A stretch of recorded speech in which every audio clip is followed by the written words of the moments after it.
Hi, Steve and Keith with Brownells here, back at Rock Island Auction House to bring you more guns from the vault.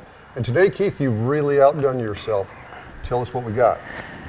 I have probably two of the coolest guns I have ever seen in my life. I mean, it's... All right, you've seen a lot of guns. Yeah, it kind of gives me chills of looking at these.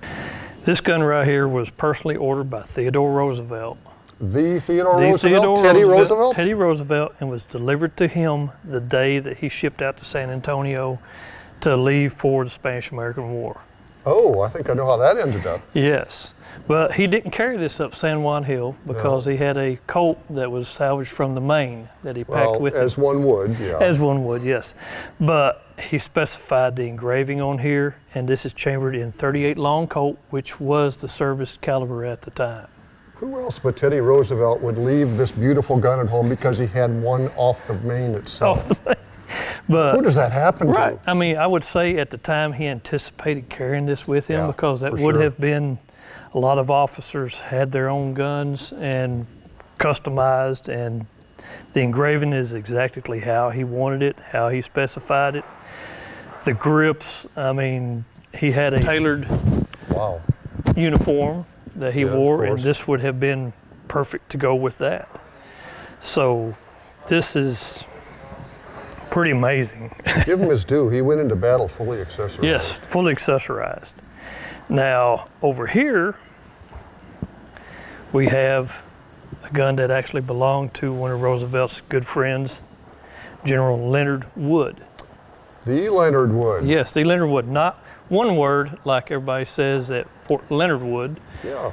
That's what the fort is named after. I spent a summer at his camp in 1976. Right. Oh, it was wonderful. Right, yeah. A little humid. Yep, the folks around Missouri and then that area actually pronounce it like Fort Leonard Wood. Right. Instead of Fort Leonard Wood. But that's how the fort was named after the gentleman who owned this, General Leonard Wood. And General Wood was always just one, the stars didn't quite align for him his whole career. I mean, it was just one little thing that didn't make it all the way. But him and Roosevelt were very good friends, and General Wood ordered this whenever he was governor of the Moro province in the Philippines in 1905. And this right here is chambered in .44 Smith Wesson. Much more suited for that. Right, and you can tell he carried it.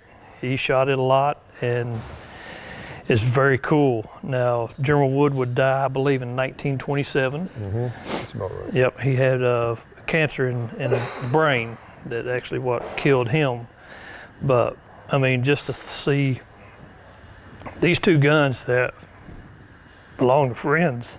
Yeah, together again. Or maybe for the first time. Yeah. I don't know.